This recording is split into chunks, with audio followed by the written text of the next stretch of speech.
మాటలు డీటెయిల్గా నా గురించి తెలుసుకున్నారు, బాబుతో ఉన్నారని తెలుసుకున్నారు, ప్రామిస్ చేశారు, దాంతోపాటు వీడియో కాల్స్ చేయండి అని చెప్పి బలవంతం చేశారు, బెదిరించారు, బెదిరింపులకు దిగారు. నువ్వు ఒక చిన్న ఎంప్లాయీ అంటూ బెదిరింపులకు దిగారు. కొడుకు నువ్వు ఒక్కడే ఉంటున్నారు గుర్తుంచుకొని అని చెప్పి బెదిరింపులకు దిగారు. దాంతోపాటు జూలై 9న కలిసారు, కడప దాకా వెళ్దామన్నారు, రాజంపేట దగ్గర ఆపి తనపై దాడి చేశారు, లైంగికంగా దాడి చేశారని అర్థం వచ్చేలా భావం వచ్చేలా ఆమె మాట్లాడుకొచ్చిన క్రమం. ఇన్ఫ్యాక్ట్ ఈ సిచ్యువేషన్లో ప్రస్తుతం ఆల్రెడీ జనసేన వార్నింగ్ ఇచ్చినట్టుగా తెలుస్తోంది. ఇప్పుడు ఇతగాడి మీద వార్నింగ్ ఇచ్చిందా జనసేనాని? పవన్ కళ్యాణ్ రంగంలోకి దిగడం జరిగిందా? మరి ముఖ్యంగా జనసేన వెర్షన్ ఏంటి? ఎమ్మెల్యేగా ఉన్నారు ప్రస్తుతం ఆయన మీద ప్రస్తుతం ఎటువంటి యాక్షన్లకు దిగుతోంది జనసేన అధిష్టానం? డీటెయిల్గా మాట్లాడుకుందాం. మా AP input editor Krishnamohan updates అందించేందుకు సిద్ధంగా ఉన్నారు. కృష్ణమోహన్, ప్రస్తుతం జనసేన రంగంలోకి దిగిందా, యాక్షన్లోకి దిగిందా, లేకపోతే దీని మీద విచారణకు సంబంధించి ఆయనకి ఏమైనా అఫ్కోర్స్ షోకాస్ నోటీస్ లాంటివి ఇస్తూ ఉంటారు, అటువంటి సిచ్యువేషన్ ఏమైనా ఉందా? ప్రస్తుతం ఏంటి పరిస్థితి? అంటే బేసిక్గా ఈ వ్యవహారం ఇప్పుడు అఫీషియల్గా బయటకు వచ్చిన పరిస్థితి. కొంత ఇంటర్నల్గా అయితే ఈ వ్యవహారం ముందుగానే జనసేన పార్టీ ఆఫీస్కి కూడా చేరింది. వారం రోజుల ముందు జనసేన ఒక లేఖను రిలీజ్ చేసింది. మీ ఎమ్మెల్యేలు నాయకులు అందరూ జాగ్రత్తగా ఉండండి, మీరు ట్రాప్ కావద్దు, ఇంకో దగ్గర వెళ్ళొద్దు, ప్రైవేట్ కార్యక్రమాల్లో జాగ్రత్తగా వ్యవహరించండి, ఇవన్నీ కూడా చెప్తూ వచ్చింది. అంటే ఇది ఆల్రెడీ ఒక నెల ముద్దే వచ్చింది. అయితే పార్టీ కార్యాలయం నుంచి సరైన రెస్పాండ్ తనకి అందినట్లు లేదు. సో అందుకోసమే తను మీడియా ముందుకు వచ్చే ప్రయత్నం అయితే చేస్తున్నట్టుగా కనపడుతోంది ఆమె మాటల్లో. కానీ ఆమె వచ్చిన నేను చెప్పినట్టుగానే ఆమెని ఒక చాలా విధాలుగా కొంత వేధించే ప్రయత్నం చేశాడు. తర్వాత కారులో ఎక్కించుకొని రాజంపేట దగ్గర చీకటి సమయంలో కారులో కొంత ఇబ్బంది పెట్టే ప్రయత్నం చేశారు. మానసికంగా అమ్మాయిని లోపరుచుకునే ప్రయత్నం చేశాడు అనేది ఆ బాధితురాలు వాదన. అయితే ఈ వ్యవహారం ఇప్పుడు బయటపడింది, బయటకు వచ్చేసింది. ఇక తెర మీద వచ్చిన తర్వాత మీడియాలో ప్రసారాలు అవుతున్నాయి ఇప్పుడు.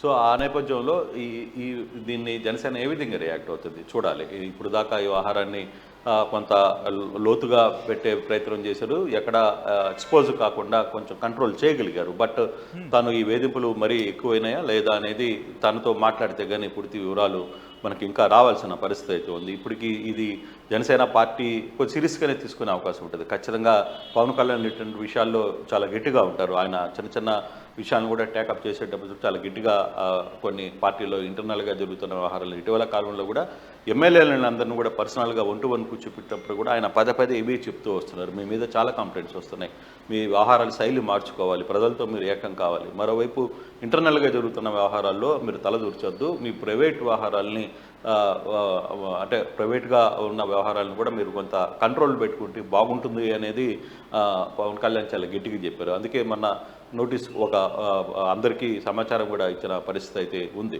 అయితే దీన్ని ఎలా రియాక్ట్ అవుతారు, ఇప్పుడు ఏ విధంగా ముందుకు వెళ్తారు, ఏ విధంగా ఈ వ్యవహారాన్ని నడుపుతారు అనేది చూడాలి. అయితే ఈ వ్యవహారం ఇప్పుడు ఈరోజు వెలుగులోకి పూర్తి స్థాయిలో వెలుగులోకి వచ్చింది. కానీ ఇది చాలా కాలంగా జరుగుతోంది, ఎందుకంటే ఇందాక మనం చెప్తున్నట్టుగా ఎవరైతే ఈ బాధితురాలు ఉందో ఒక సోషల్ మీడియా వ్యక్తిని కూడా నిలదీస్తోంది.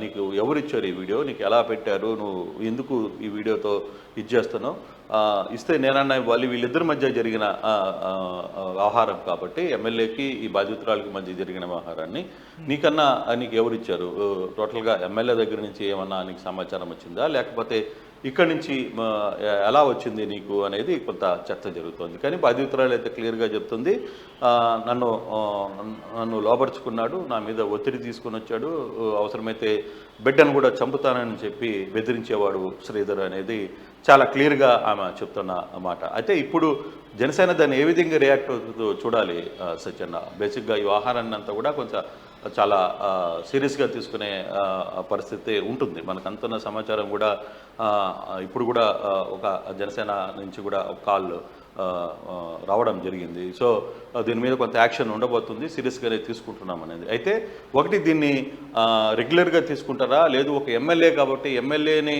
ఇప్పుడే బదనామయ్యాడు, పార్టీకి చెడ్డపేరు వస్తుంది కాబట్టి దీని మీద మళ్ళీ ఎదురుదాడి జరిగే అవకాశం ఉంటుంది. ఆ పార్టీలో కొంత సీరియస్గా తీసుకుంటారు. ఇప్పుడు వచ్చిన టెక్నాలజీ, ఏఐ టెక్నాలజీ కావచ్చు, ఇంకోటి కావచ్చు, ఇవన్నీ కూడా ఇవన్నీ కూడా అని. కాకపోతే ఆ బాధితురాలు క్లియర్గా ఓపెన్ అయిపోయింది కాబట్టి ఇప్పుడు ఈ సబ్జెక్ట్లో.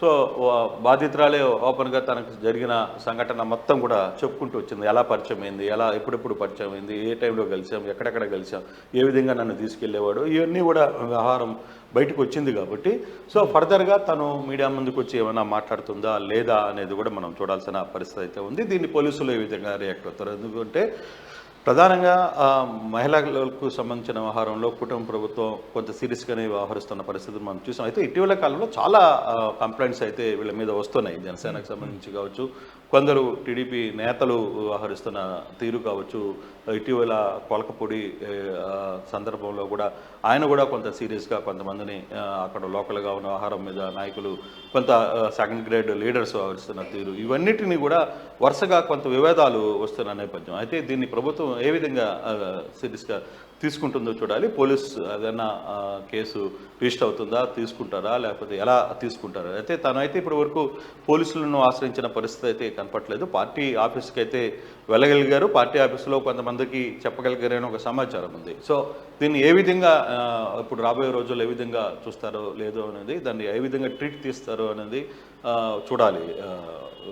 Sachin right Krishna, I request ఒకసారి మీ లైన్లో ఉండే ప్రయత్నం చేయండి. బాధిత మహిళ లైవ్లో మాట్లాడుతున్నారు, ఏకంగా తన బాధను తన గోడును వెళ్ళబుచ్చుకుంటున్నారు. అసలు ఏం జరిగిందనే అంశానికి సంబంధించి డీటెయిల్గా మాట్లాడే ప్రయత్నం చేస్తున్నారు. బాధిత మహిళ ఏమంటున్నారు ఇప్పుడు చూద్దాం. అందరికీ నమస్కారం. ఆ వీడియోలో ఉన్న ఆ మహిళను నేను రైల్వే కోడూరులో గవర్నమెంట్ జాబ్ చేస్తూ ఉంటాను. గత సంవత్సరంన్నర ముందు జూన్ 14, 2024లో రైల్వే కోడూరు ఎమ్మెల్యే అయిన అర్వా శ్రీధర్ గారికి నేను కంగ్రాచ్యులేషన్స్ చెప్దామని చెప్పేసి ఫేస్బుక్ ద్వారా మెసేజ్ చేయడం జరిగింది.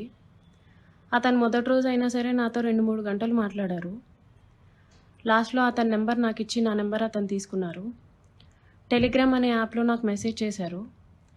నా గురించి అంతా తెలుసుకుంటూ వచ్చారు. అంటే నువ్వేం చేస్తూ ఉంటావు, ఎక్కడ ఉంటావు, నీకు పెళ్ళయిందా, నీ భర్త ఏం చేస్తాడు, పిల్లలు ఉన్నారా, ఇదంతా తెలుసుకుంటూ వచ్చారు. నా భర్త నాకు దూరంగా ఉంటున్నాడు అనేసి తెలుసుకున్నారు. నేను నా బాబుతో ఉంటాననేసి నేను చెప్పాను. అలా అనుకోవద్దు, నువ్వేం ఒంటరివి కాదు, నీకు నేనున్నాను, ఎటువంటి సిచ్యువేషన్ అయినా సరే నేను నీకు ఉంటాను అని చెప్పేసి నెక్స్ట్ డే నుంచే నాకు అటువంటి ప్రామిసులు చేయడం జరిగింది, అటువంటి భరోసాలు ఇవ్వటం జరిగింది ఆయన నుంచి. సరే అని చెప్పేసి నేను నార్మల్గానే మాట్లాడుతూ వచ్చాను. ఒక 2 రోజుల తర్వాత ఆయన నా స్టార్ట్ చేశారు. వీడియో కాల్స్ చేయని చెప్పేసి బలవంతం చేయడం స్టార్ట్ చేశారు. ఇదంతా కరెక్ట్ కాదండి అనేసి నేను అన్నప్పుడు అతను చాలా ఫాస్ట్గా టర్న్ అయిపోయి సీరియస్ అయిపోయి నన్ను బెదిరించడం జరిగింది. ఇది నా కోడూరు, నా నియోజకవర్గం, నువ్వు ఒక చిన్న ఎంప్లాయీవి, నీకు ట్రాన్స్ఫర్ చేయాలన్నా సరే నేనే దిక్కు, నీ మీద ఎంక్వైరీలు వేయిస్తాను, నీ కొడుకు నువ్వు ఒక్కరే ఉంటారు, జాగ్రత్త మరి చూసుకో అని చెప్పేసి బెదిరించడం జరిగింది. అయినా కూడా నేను పంపలేదు. కానీ దాని తర్వాత నుంచి కలుద్దామని చెప్పేసి నన్ను చాలా టార్చర్ చేయడం జరిగింది. కలుస్తావా లేదా అని చెప్పేసి బెదిరించడం జరిగింది. నేను కలవను అని చెప్పేసి జూన్ 14 నుంచి ఒక 20 రోజుల దాకా నేను అసలు కలవను అని చెప్పేసి భయపడుతూనే చెప్పాను. భయపడుతూనే నేను ఇగ్నోర్ చేస్తూ వచ్చాను. ఆయన ఒకసారి అన్నారు, నీ కొడుకు నువ్వు ఒంటరిగా ఉంటారు, చూసుకో, నీ కొడుకు ఏమైనా అయితే నన్ను అడగద్దు అనేసి భయపెట్టడం జరిగింది. సరే అని చెప్పేసి నేను జూలై 9, 2024లో ఫస్ట్ టైం కలిశాను అతన్ని. ఆయనే వచ్చేసి కారులో మా ఇంటి దగ్గరికి వచ్చి పిక్ చేసుకొని కడప రూట్ వెళ్దాం, కడప దాకా వెళ్దాం అనేసి చెప్పారు. ఏం మాట్లాడాలి అనేసి నేను అడిగాను. ఏమొద్దు, ఏం మాట్లాడొద్దు, కడప దాకా వెళ్దాం అనేసి చెప్పారు. కడప దాకా వెళ్ళకుండానే రాజంపేట దగ్గర ఏదో పల్లె దగ్గర ఆపేశారు. మొత్తం డార్క్గా ఉంది ప్లేస్. ఎందుకండి ఆపారు అనేసరికి నాకు నువ్వు కావాలి అనేసి అడిగారు. లేదండి, నేను కుదరదు, నేను అలాంటి దాన్ని కాదు అనేసి చెప్పాను. నేను అలా చెప్పేలోపే నా ప్రైవేట్ పార్ట్స్ని టచ్ చేయడం, నన్ను బలవంతంగా దగ్గరికి తీసుకోవడం లాంటివి జరిగాయి. నేను కార్ డోర్ ఓపెన్ చేయడానికి ట్రై చేశాను. అతను నా జుట్టు పట్టుకొని వెనక్కి లాగేసి నన్ను గట్టిగా కొట్టారు. 2-3 సార్లు కొట్టారు. చాలా గట్టిగా కొట్టి కార్ సీట్ని అడ్జస్ట్ చేసేసి నా మీదకి వచ్చేసి నన్ను చాలా బలవంతంగా చేయడం జరిగింది. నేను అరవడానికి ట్రై చేస్తుంటే నన్ను చాలా గట్టిగానే కొడుతూ వచ్చారు. అలా నా మీద ఫస్ట్ అటెంప్ట్ జరిగింది. నన్ను ఇంటి దగ్గర డ్రాప్ చేసి నేను దిగుతున్న టైంలో, నువ్వు ఈ విషయం ఎవరికైనా చెప్పినా సరే నువ్వు కొలాప్స్ అయిపోతావు, నీ ఫ్యామిలీ కొలాప్స్ అయిపోతుంది, స్పాయిల్ చేసిస్తాను అని చెప్పేసి నాకు చెప్పడం జరిగింది. నేను ఆ భయంతో నేను ఇంటికి వెళ్ళిపోయాను. నేను మా బాబే ఉంటాము. నెక్స్ట్ డే కూడా ఆయన కలుద్దాం, మాట్లాడాలి అని చెప్పేసి బెదిరిస్తూ వచ్చారు. అలా నాకు ఆగస్ట్ ఎండింగ్‌లో నా ఫస్ట్ ప్రెగ్నెన్సీ అతని వల్ల వచ్చింది. ఈ విషయం నేను అతనికి చెప్పాను. చెప్తే అబార్షన్ చేయించుకో వెంటనే అనేసి అన్నారు. నేను అబార్షన్ చేయించుకోవట్లేదు. నీ వల్ల నాకు ఇంత జరిగింది. నేను అబార్షన్ చేయించుకోవట్లేదు అంటే అప్పటికి నన్ను బెదిరించారు. నువ్వు అబార్షన్ చేయించుకుంటే నువ్వు బ్రతుకుతావు. నీ ఫ్యామిలీ బావుంటది. నీ ఉద్యోగం బావుంటది. లేకపోతే నా గురించి నీకు తెలుసు అని చెప్పేసి చెప్పడం జరిగింది. నేను అబార్షన్ చేయించుకోను. ఎట్టి పరిస్థితుల్లో అబార్షన్ చేయించుకోను అనేసి నేను వాదిచ్చాను. ఒక 2, 3 రోజులు నన్ను బాగా బెదిరించి తర్వాత అష్యూరెన్స్ ఇచ్చారు. సరే, నీ భర్తకి నువ్వు విడాకులు ఇచ్చేసేయి. నేను నిన్ను పెళ్లి చేసుకుంటాను. మీరు ఎలాగో దూరంగానే కదా ఉంటారు. నేను నిన్ను పెళ్లి చేసుకుంటాను. నీ భర్తకి నువ్వు విడాకులు ఇచ్చేసేయి అనేసి అన్నారు. అప్పటికి నేను ఒప్పుకోలేదు. అబార్షన్ చేయించుకో, ఇది అయితే ఫస్ట్ అబార్షన్ చేయించుకో అని చెప్పి నమ్మించడానికి నేను నిన్ను పెళ్లి చేసుకుంటాను అనేసి నాకు చెప్పారు. నేను చాలా రోజులు చేయించుకోలేదు. అలా ఒక 2 months నాకు ప్రెగ్నెన్సీ ఉంది. దాని తర్వాత ఇంకా ఆయన కంటిన్యూయస్గా బెదిరిస్తూ, ఇంటికొచ్చి కొడుతూ, చేయించుకుంటావా లేదా అని చెప్పేసి టార్చర్ చేస్తూ, ఫైన్ డే నేను అబార్షన్ చేయించుకున్నాను. ఆయన మాటలు నమ్మి నన్ను పెళ్లి చేసుకుంటానని ఆయన ఇచ్చిన అష్యూరెన్స్ని నేను నమ్మి నేను అబార్షన్ చేయించుకున్నాను. ఇలా ఈ 1.5 yearలో నాకు 5 అబార్షన్స్ అయ్యాయి ఆయన వల్ల. ఎప్పుడూ మా ఇంటికి రావటం, నాకు ఇష్టం లేదు అని చెప్పినా సరే నన్ను బలవంతంగా బయటికి తీసుకెళ్ళో, లేకపోతే ఇంట్లోనో నన్ను కొట్టి, మా వాళ్ళని బూతులు తిట్టి, చాలా రకంగా నన్ను అటెంప్ట్ చేయడం జరిగింది. నాకు తెలియని విషయం ఏంటంటే, ఆయన నాకు తెలియకుండా మా వాళ్ళ నెంబర్స్, మా వాళ్ళ కాంటాక్ట్ డీటెయిల్స్, ఇంటి అడ్రస్లు ఇవన్నీ కనుక్కొని నా భర్తకి కాల్ చేసి, నువ్వు ఆ పిల్లకి విడాకులు ఇవ్వాలి. విడాకులు ఖచ్చితంగా ఇవ్వాలి. లేకపోతే నిన్ను, నీ ఫ్యామిలీని, నీ కొడుకుని ఎవరిని వదలను, అందరినీ అనేసి బెదిరించడం జరిగిందంట. ఇది నాకు తెలీదు. ఈ విషయం నాకు తెలీదు. నా భర్త నన్ను తర్వాత కాల్ చేసి అసలు ఏం జరుగుతుంది అక్కడ అనేసి అన్నారు. ఇలా జరుగుతుంది అనేసి నేను మా ఇంట్లో వాళ్ళకి చెప్పాను. ఇలా రోజు ఇంటికి వస్తున్నాడు, నన్ను కొడుతున్నాడు, నన్ను టార్చర్ చేస్తున్నాడు, ఫిజికల్లీ నన్ను చాలా వాడుకుంటున్నాడు అనేసి నేను చెప్పి ఏడ్చాను. వాళ్ళందరూ నాకు దూరం అయిపోయారు. నీ ఇష్టం వచ్చింది నువ్వు చేసుకో అనేసి నన్ను తిట్టేసి నాకు చాలా దూరం అయిపోయారు. మేము ఇంకా నీతో మాట్లాడడం అని చెప్పి నన్ను వదిలేయడం జరిగింది. ఇదంతా ఆయన ప్లాన్డ్గానే చేసినట్టున్నారు.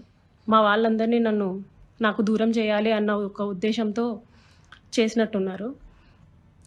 వాళ్ళందరూ నన్ను దూరంగా వదిలేశారు. మా ఆయన మా బాబుని